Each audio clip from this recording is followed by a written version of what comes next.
Par la rentrée de miel ou de nectar. Donc du coup, elles ont forcé tout ça. Donc voilà, on lui a rajouté 3 caves à construire, ça va l'occuper, elle va peut-être utiliser tout ce qu'elle a pour pouvoir au maximum construire pour lui faire la place à la reine. Donc voilà, donc j'espère que cette vidéo vous aura plu sur la ruche vraiment archi peuplée.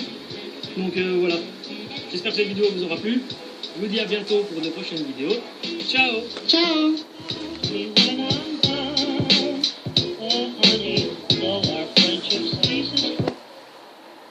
Voilà. Nous avons suivi, donc, les abeilles, très important pour la survie de l'être sur Terre. Et le miel est un médicament très important pour l'être humain, le miel. Donc pas d'abeilles,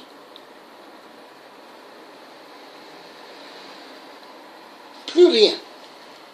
Nous allons suivre une poule qui va vers les nids des frelons. Très important.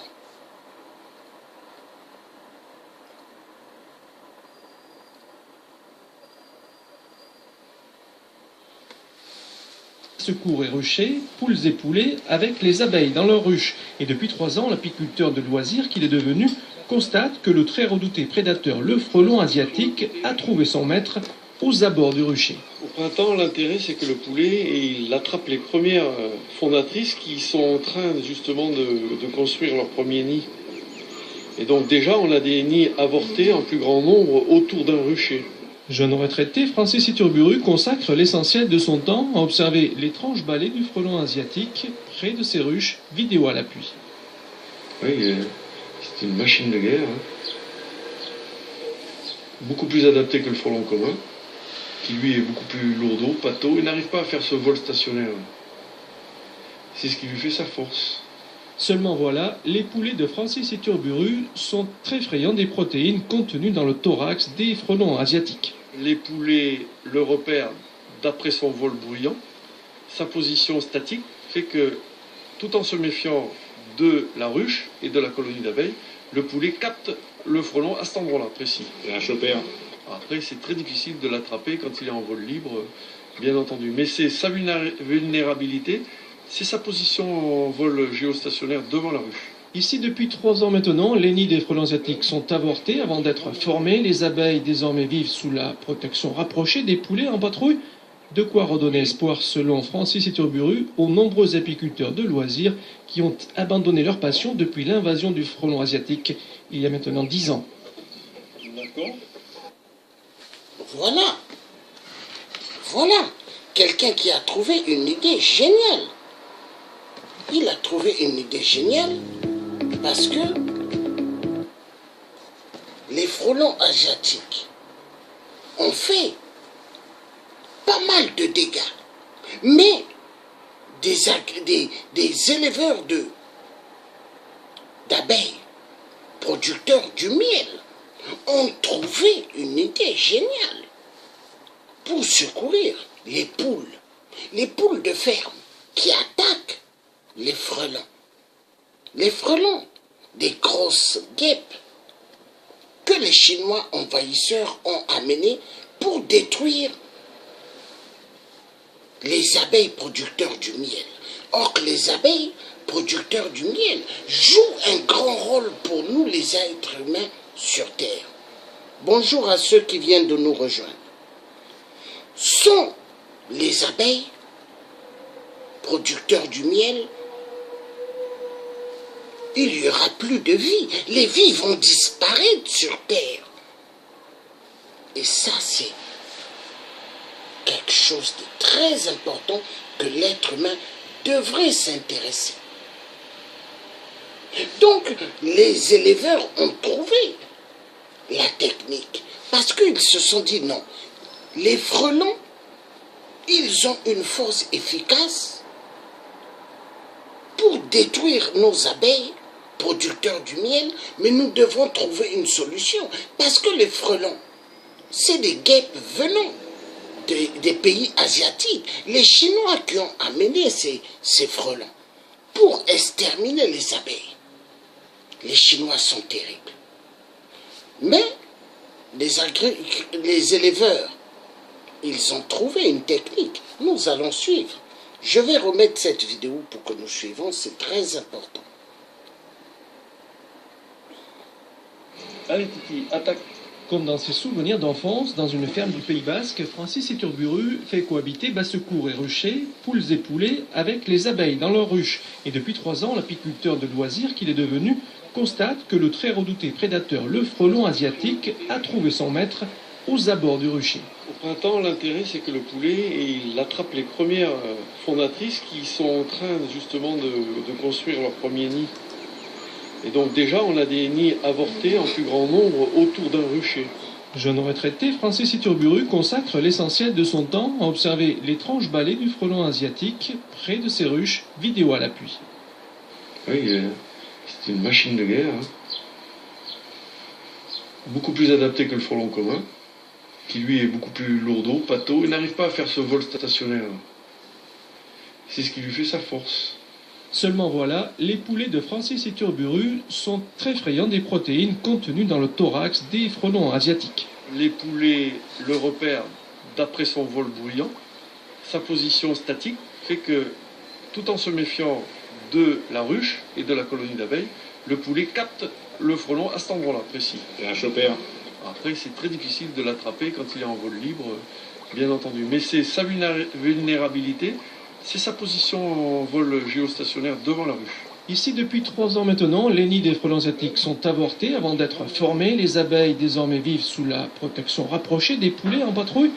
De quoi redonner espoir, selon Francis Iturburu, aux nombreux apiculteurs de loisirs qui ont abandonné leur passion depuis l'invasion du frelon asiatique il y a maintenant 10 ans. D'accord. Voilà. Nous avons suivi. C'est très important. Et je demanderai à tout le monde, intéressez-vous à ce qui nous entoure aux alentours. Il n'y a pas que l'argent dans la vie. Il n'y a pas que les femmes dans la vie. Il n'y a pas que le matériel dans la vie. Mais l'être humain doit s'intéresser de tout ce qui nous entoure.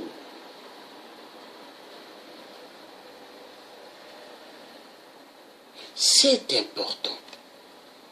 Quand l'être humain comprendra que nous avons immensément des choses qui nous entourent aux alentours, dont nous devons nous intéresser, l'être humain aura gagné plus de grandes choses. C'est important, très important, très important. Nous allons regarder autre chose. Disparu. Oh les poules, vous êtes où les poules?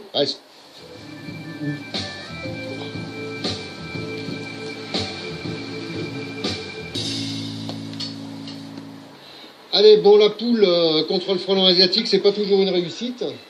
Je vais vous montrer pourquoi. Alors en fait, là je suis dans un... Ah, vous l'entendez peut-être d'ailleurs, non? Voilà, là il y a tout, les canards, les poules, etc., etc. Et alors les poules sont cachées, dès qu'elles m'ont vu, elles ont disparu. Oh les poules, vous êtes où les poules? Ah, elles sont là-bas au fond, vous les voyez là-bas, les poules? Voilà. Je suis sûr que si on cherche bien, il y a même des lapins. Enfin bon, oui, donc voilà, il y a des poules, il y a des lapins, il y a tout. Et bien sûr, il y a du frelon asiatique aussi par la même occasion. Alors, bon, la poule, oui, bien sûr, pourquoi pas, mais, mais bon, c'est quand même pas... vous imaginez, si on mettait un poulailler en haut d'un arbre à côté d'un nid de frelon, ça va vraiment pas être pratique. Je m'équipe un peu, donc ça bouge. Et je vais vous montrer alors le bébé. Bon, souvent, quand on a ce genre de nid, là, donc, que je vais vous montrer d'ici peu, j'aime quand je parle comme ça, je fais presque des histoires. En fait, souvent, quand on a un nid comme ça, à côté d'un poulailler, là, je présente. Vous voyez au fond, là-bas? Voilà. Alors, bien sûr, des nids comme ça, c'est extrêmement dangereux, hein, parce que là, vous voyez, il est vraiment caché. Il est à environ 50 cm du sol. bien caché dans un poulailler. Alors là, aujourd'hui, le poulailler, il n'était pas occupé, mais par contre, ici, il y a des poules tout le temps. Là, je les ai fait sortir, bon, à cause des frelons et du produit, mais autrement, les poules, elles gravitent là. Donc, bon, bah, les poules, elles n'ont pas mangé le frelon asiatique. Et puis là, franchement, les poules, elles auraient plus faim à la fin de la journée. Enfin, donc, voilà, tout ça pour vous dire que la poule et le frelon asiatique, bon, ça peut être une solution pour limiter les ruches, pour limiter l'impact sur les ruches. Moi, ce que je fais plutôt, et je vous le montrerai dans une vidéo prochaine, c'est que mes ruches, déjà d'une, je les embête jamais, et je les touche pas en fait, en gros. Et par contre, je laisse l'herbe folle devant, et ça, c'est pas mal. Ça permet d'empêcher les frelons de faire du stationnaire. Alors, je vais essayer, parce que c'est un peu le bordel là-dedans, je vais essayer d'inclure ma petite targette. Là, voilà, sans me faire piquer, parce que bien sûr, je suis en petite combi apiculteur. J'ai pas le temps de mettre la grosse. Et je vais essayer de faire un truc propre et sans douleur, surtout pour moi. Là, vous voyez, j'ai inclus dans le trou, mais c'est pas une obligation. Hein. Vous voyez, le nid est gros comme un ballon de... Ah, je connais rien, un ballon de foot. Non, non, c'est gros pour un ballon de foot. Comment il s'appelle déjà, là, le nouveau, là, le super bon, là. Il me dirait, lui. Ça, si jamais d'ailleurs vous le connaissez, si jamais vous venir faire un nid de frelon avec moi, ballon de foot, ça pourrait être marrant. Enfin bon. Donc voilà, bon, bah, la destruction est faite. Le nid sera à dégager un peu plus tard, mais pour l'instant tout va bien. Alors souvent, hein, je me répète, hein, je sais, je me répète, mais quand je trouve des petits nids comme ça, on fouille un peu aux alentours, et ça nous arrive souvent de trouver un gros nid. Dans un arbre, etc., etc. Donc voilà, bon bah après pour trouver ici, c'est un peu complexe, hein. Il y a des arbres, vous voyez, il y en a un peu partout. Les abeilles, en tout cas pour l'instant, vont toujours aussi bien aussi. Et la suite au prochain numéro, ça s'est bien passé. Voilà.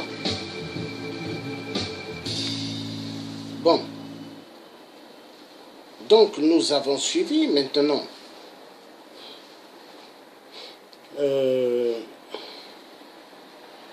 Nous allons revoir, très important. Bonjour, nous sommes le dimanche 8 octobre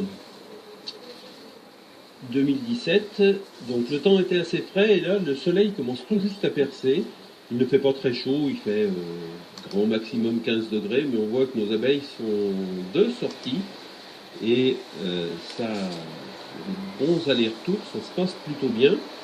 Et la préoccupation du moment, c'était le frelon asiatique. Le frelon asiatique, quand on le piège, on réussit quand même à en exterminer quelques-uns.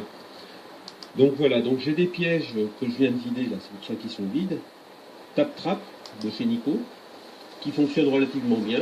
Donc là, je les ai mis au plus près des ruches, hein, parce que les frelons, ils ne promènent pas à 3 mètres derrière, ils sont devant l'entrée. Et quand ils passent à proximité de la bouteille, ils ont quand même tendance à rentrer dedans. J'ai mis d'autres bouteilles. Donc là, il y en a une que je n'ai pas vidée pour vous montrer. Voilà.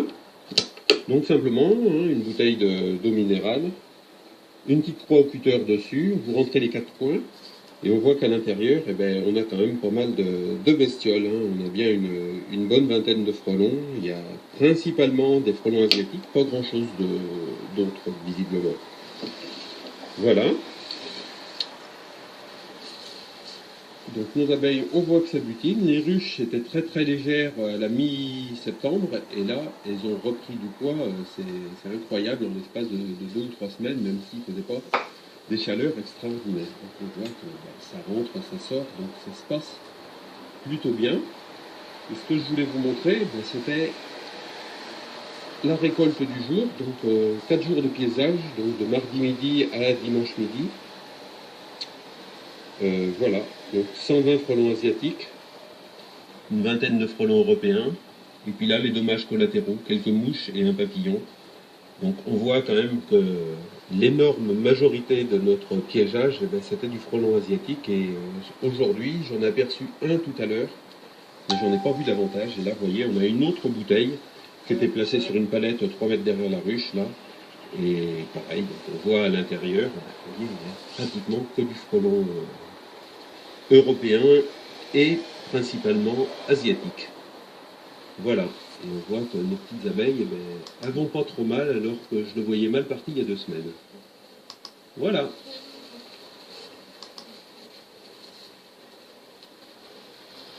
Donc là, les grilles vertes, c'est les grilles anti-frelons qui potentiellement empêcheraient les frelons de rentrer dans les ruches. Donc en 5 mm 5 de hauteur, le petit trou central au milieu. Donc l'abeille arrive à passer, mais le frelon n'arrivera pas à passer, il est trop gros. Voilà, les abeilles, bon, cette saison, ça va pas trop mal. Ah, putain.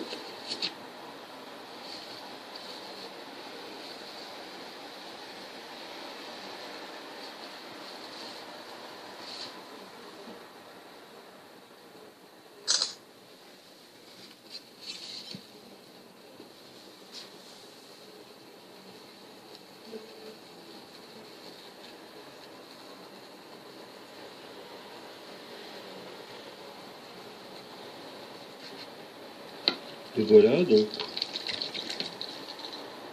je vide ça dans ma petite passoire.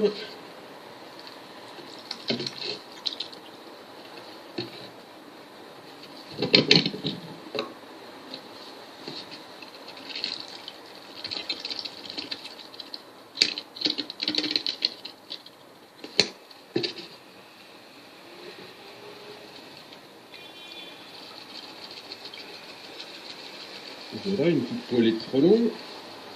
On va les poser ici, comme ça on va pouvoir les trier tout à l'heure. Hop. Et donc là, ce que je fais, c'est que je recomplète. Alors là, j'ai pris du jus de pomme cette fois, pour que ça marche aussi. Et je refais le plein de mes bouteilles directement.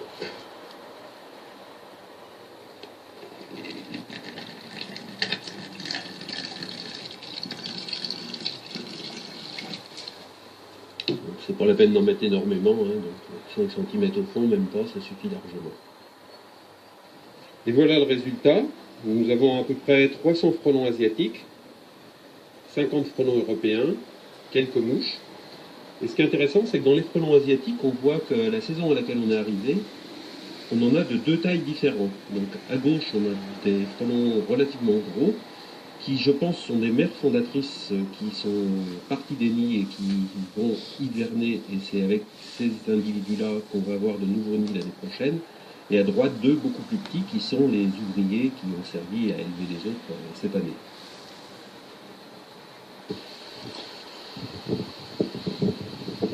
Voilà, donc jeudi 19 octobre 2017. Il fait encore assez doux. La semaine passée a été relativement chaude et tiède. Aujourd'hui, il y a un peu de vent. Bon, nos abeilles, visiblement, il y a de l'activité. Ça se passe pas trop mal. Voilà. Et donc, ce que je venais voir, c'était surtout où est-ce qu'on était au niveau du piégeage des frelons asiatiques. Donc là, Nous avons suivi les frelons asiatiques. Maintenant, nous allons chercher à passer sur autre chose. Et tout d'abord, avant de passer sur autre chose, j'aimerais donner un message très important.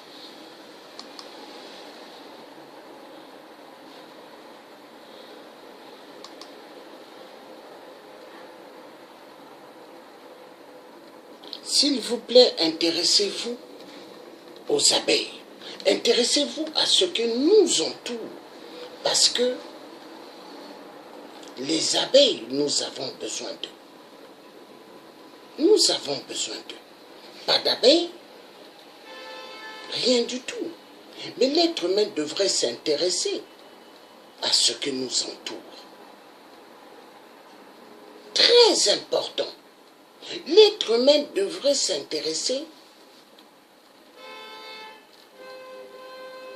à ce qui nous entoure sur Terre.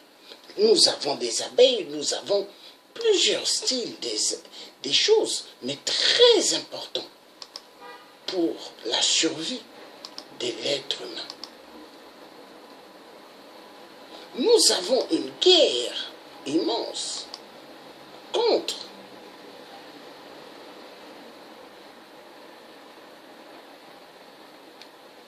les produits chimiques qui détruisent, les produits chimiques qui détruisent les abeilles, les produits pesticides. Nous avons un autre sérieux problème, les frelons. Les frelons asiatiques en Europe, une grande menace pour les abeilles.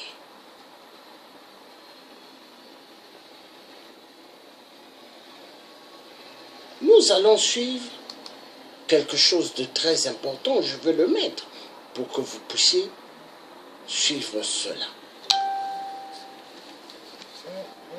Je vais le mettre.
Voilà.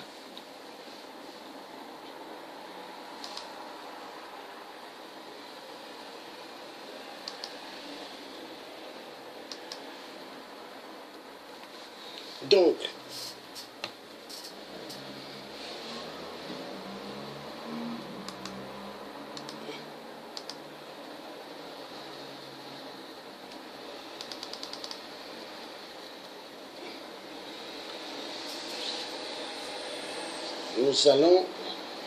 je vais mettre une vidéo tout à l'heure, mais pour le moment, j'ai d'abord besoin de quelque chose ici d'important. Voilà, je vais lire.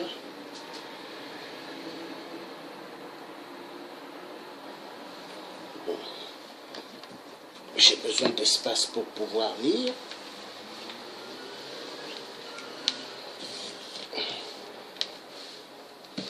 Alors, c'est bien dit ici. Je vais lire.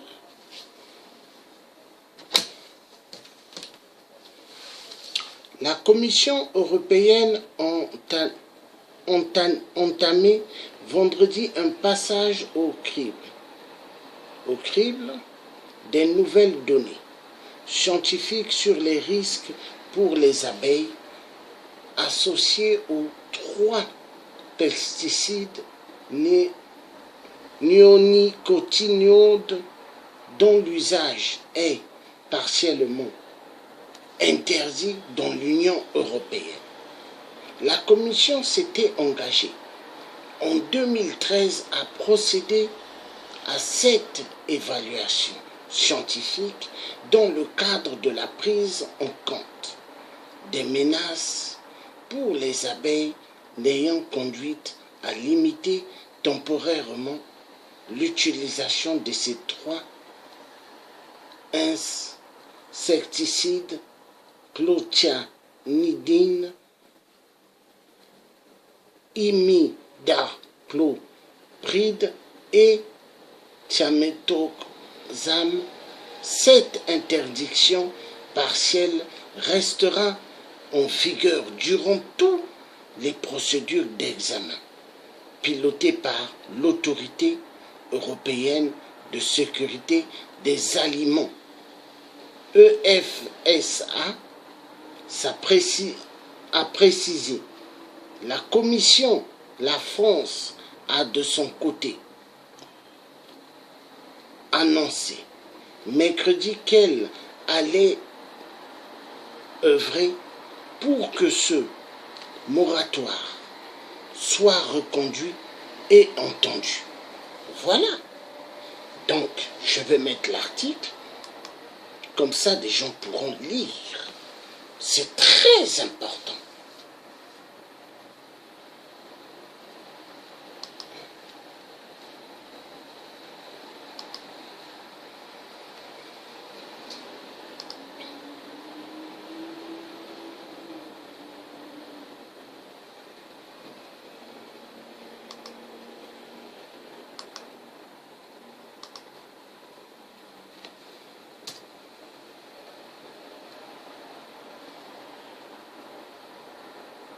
Voilà, j'ai mis le lien. Donc nous allons maintenant suivre les abeilles robotiques, des abeilles robots créées par des êtres humains qui se disent qu'ils vont remplacer les abeilles naturelles, parce que les abeilles naturelles sont en voie de disparition à cause de l'imbécilité de l'être humain. Parce que l'être humain en lui, la jalousie, la haine, l'être humain en lui veut avoir toutes les belles femmes. L'être humain en lui veut que l'argent, l'argent, l'argent, l'argent. Voilà. Nous allons suivre.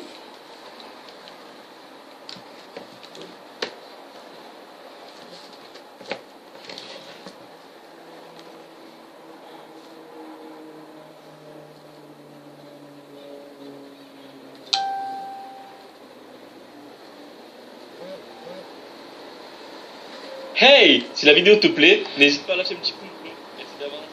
Salut à tous, c'est Thomas. J'espère que tu as la forme. Aujourd'hui, nous allons parler d'un projet de Walmart qui consiste à créer des abeilles robotisées autonomes. Petit clin d'œil à ceux qui pensent étrangement à l'épisode final de la saison 3 de Black Mirror, dans lequel de petites abeilles robots autonomes échappent à tout contrôle. Tout d'abord, sache que Walmart est une entreprise américaine multinationale spécialisée dans la grande distribution, fondée par Sam. Hey, si la vidéo te plaît, n'hésite pas à lâcher un petit pouce bleu. Merci d'avance. Salut à tous, c'est Thomas pour une nouvelle vidéo. J'espère que tu as la forme. Aujourd'hui, nous allons parler d'un projet de Walmart qui consiste à créer des abeilles robotisées autonomes. Petit clin d'œil à ceux qui pensent étrangement à l'épisode final de la saison 3 de Black Mirror, dans lequel de petites abeilles robots autonomes échappent à tout contrôle. Tout d'abord, sache que Walmart est une entreprise américaine multinationale spécialisée dans la grande distribution, fondée par Sam Walton et aujourd'hui présidée par son fils aîné, Samuel Robson Walton. Cette entreprise est à ce jour le premier groupe mondial de grande distribution généraliste devant son concurrent Carrefour avec 3500 magasins répartis dans le monde entier. Mais en fait, comment marcheraient ces abeilles robots? Comme des abeilles réelles, ces nouveaux drones transporteraient le pollen d'une plante à l'autre en utilisant des capteurs et des caméras pour détecter l'emplacement des cultures. Repéré par CB Insight, ce brevet déposé apparaît avec 5 autres brevets. L'un d'entre eux vise à la conception de drones dans le but d'identifier d'éventuels parasites dans les cultures et d'autres seraient quant à eux chargés de surveiller la santé des récoltes. Bien que l'objectif exact de Walmart pour ces brevets ne soit pas clair, ceux déposés suggèrent que l'entreprise, numéro 1 mondiale de la grande distribution, espère acquérir plus de contrôle sur sa chaîne d'approvisionnement alimentaire. Logique, étant donné que l'enseigne vient d'annoncer qu'elle étendra prochainement sa livraison d'épicerie à plus de 800 magasins qui desservent 40% des ménages américains. D'une manière générale, la pollinisation par système robotique pourrait compenser la baisse du nombre d'abeilles dans le monde, même si en 2017, le nombre de colonies décimées a diminué par rapport à l'année précédente. Rappelons que ces insectes sont responsables d'un tiers de la production agricole mondiale qu'elles assurent grâce à la pollinisation. C'est pour cette raison que l'enjeu est crucial. Les dirigeants de Walmart ne sont pas les premiers à s'intéresser au développement d'abeilles robots. L'université d'Harvard a déjà présenté ses RoboBees en 2013. Ces abeilles robots de Harvard ne peuvent être contrôlées à distance. Cependant, les abeilles robotisées décrites dans le brevet de Walmart auraient cette fonctionnalité, ainsi que la capacité à détecter automatiquement le pollen, ce qui représentera un avantage considérable. Et voilà, c'est déjà la fin de cette vidéo. Si tu as aimé, n'hésite pas à t'abonner pour ne rien rater. Je te dis à très vite pour une nouvelle vidéo. Voilà. Voilà.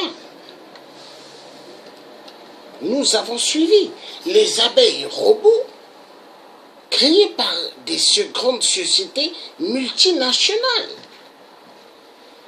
Mais est-ce que ces abeilles robots pourront produire du miel?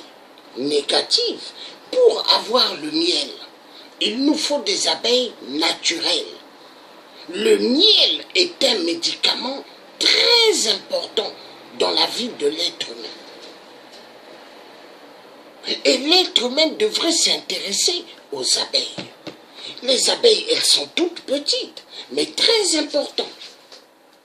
Et l'être humain devrait s'intéresser maintenant à bien regarder le chinois.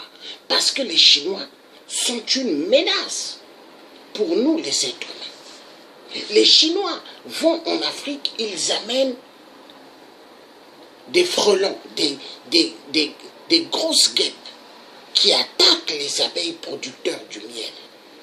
Parce que les Chinois, ils ont l'élevage du miel, l'élevage des abeilles producteurs de miel. Donc eux, ils amènent les frelons en Europe, ils amènent les frelons en Afrique. Comme ça, il n'y aura plus d'abeilles dans ces pays et les gens vont demander aux Chinois, donnez-nous du miel. Donnez-nous la possibilité d'avoir du miel. Mais par contre, est-ce que l'Europe aura des fruits? Est-ce que l'Afrique aura des fruits, des légumes? Plus rien. Donc l'être humain va se retourner vers la Chine. La Chine, non, les Chinois sont dangereux. Mais l'être humain doit s'intéresser. Qu'est-ce que le Chinois fait sur sa terre en Afrique? Les Africains doivent s'intéresser parce que nous avons des gens immensement, excessivement dangereux. Mais est-ce que l'Africain arrive à comprendre cela? Est-ce que l'Africain arrive à comprendre? Ce qui fait que l'Africain n'arrive pas à comprendre, parce que l'Africain a la jalousie en lui, la haine.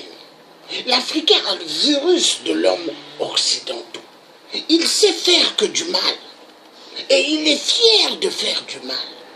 Il est jaloux, l'Africain. Mais jaloux pourquoi? Moi, le thé africain, ce que je sais. Mais c'est par rapport à la connaissance que j'ai. Moi, le thé africain, je travaille avec des gens très importants. Nous travaillons en cellule qui me donnent des informations très importantes. On échange. Et c'est ça. Mais est-ce que le thé africain est là juste pour le combat, la libération de l'Afrique?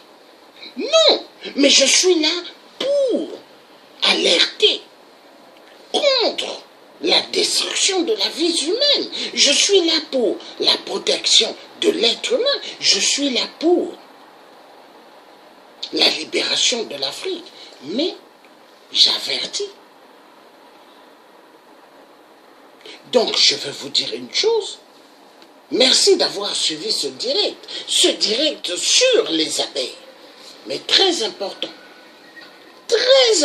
pour l'être humain. Parce que pas d'abeilles, pas de légumes, pas d'abeilles, pas de céréales, pas de pain. Il n'y aura pas de pain. Pas d'abeilles, pas de croissants. Pas d'abeilles, pas tout ce qui est pâtisserie. Il n'y en aura pas. Pas d'abeilles. Il n'y aura pas de gâteau de mariage. Il n'y aura pas de gâteau d'anniversaire. Intéressez-vous à tout ce qui nous entoure. Est-ce que l'être humain, quand il va en province, est-ce qu'il s'intéresse des agriculteurs, des éleveurs? Est-ce qu'il s'intéresse? Mais si l'être humain mange, si l'être humain grossit, si l'être humain est content, mais c'est grâce aux agriculteurs. Les agriculteurs, c'est grâce aux éleveurs, des moutons, des vaches, des poulets, de tout. Mais est-ce que l'être humain s'intéresse? Alors l'être humain, prends ton orgueil, prends ta haine, prends ta jalousie et dépose cela dans un tiroir. Et remercie le bon Dieu qui t'a donné la vie. Et cherche à être là pour les autres aussi. Parce que tu n'es pas sur terre pour pouvoir juste manger. Tu n'es pas sur terre juste pour pouvoir avoir du fric. Non. Parce qu'à n'importe quelle minute, à n'importe quelle seconde, à n'importe quelle heure, Dieu, s'il veut t'enlever sur la surface de la terre, tu ne diras pas, je suis le fils d'un président, je suis avocat, je suis architecte, je suis médecin. Non. la mort va te prendre. Car la mort a enlevé Edith Bongo. La fille à 8%. Car la mort a enlevé Omar Bongo. La mort, personne ne peut échapper. Mais une chose, l'être humain doit être simple. Conseil de frère, je vous remercie d'avoir suivi ce direct. Maintenant, je veux clôturer ce direct avec la musique. Protégeons les abeilles. Hein? Oui, protégeons les abeilles. Parce que l'être humain, lui, c'est le pognon. Mais il n'y a pas que le pognon dans la vie. Les abeilles, très important. Car si nous protégeons les abeilles, nous avons tout gagné. Nous avons tout gagné. Bees, bees, bees! Yo, I found some nectar. DJ Honey, drop it.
Voilà, nous avons écouté. Il a dit, nous devons protéger les abeilles. Maintenant, nous allons suivre pour clôturer la musique sur la protection des abeilles. Très important. 7, 8, 1, 4, bees. Je vous dis merci d'avoir suivi le tir africain.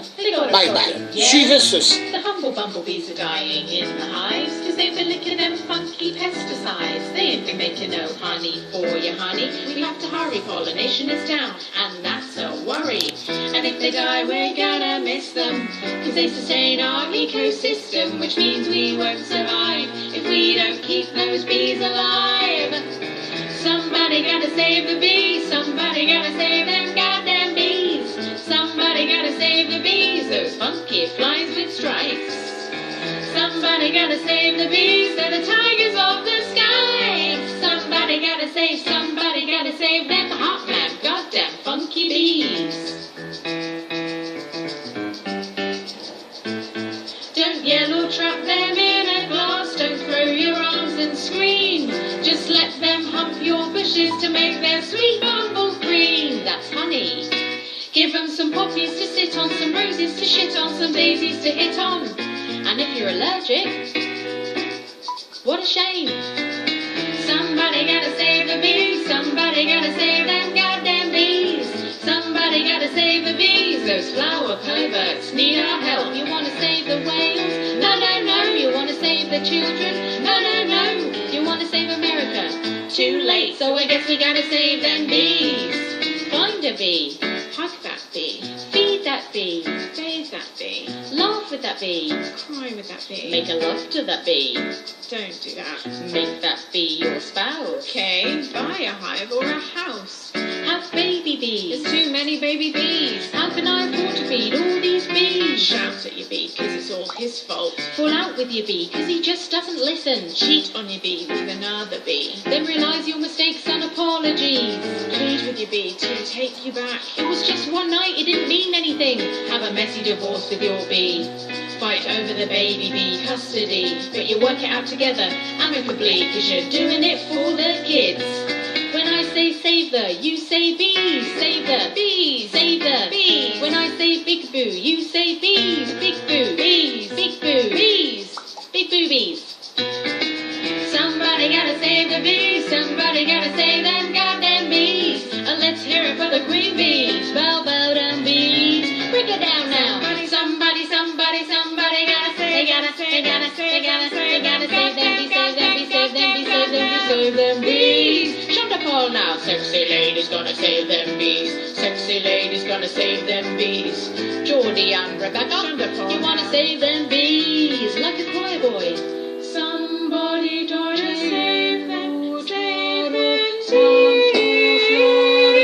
Ave Maria, gotta save the goddamn. Somebody gotta save the bees. Somebody gotta save them goddamn bees.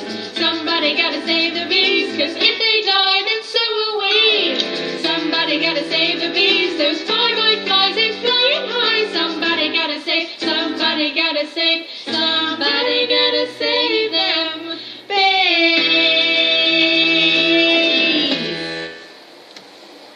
Voilà, merci. Somebody gotta save the bees. Somebody Voilà. gotta save them goddamn bees. Elles ont chanté. Somebody save the bee. Hein? Donc, que certaines personnes sauvent les abeilles. Mais est-ce que les gens sont prêts à sauver les abeilles? Mais à condition que les gens changent de comportement. Que les gens enlèvent la jalousie, la haine. Que les gens enlèvent en eux le style d'aimer que le matériel sur Terre. Les abeilles, très important. Pas d'abeilles, plus de vie. Parce que quand les abeilles vont disparaître, il nous restera que 4 ans. 4 ans pour survivre sur Terre. Après 4 ans, l'être humain va disparaître. Voilà. Mais sans oublier, vu la loi en France veut introduire la pédophilie à l'école, mais il y aura la destruction parce que Dieu, il va frapper la France. Il va frapper la France comme Sodome et Gomorrhe. J'ai fait le direct hier.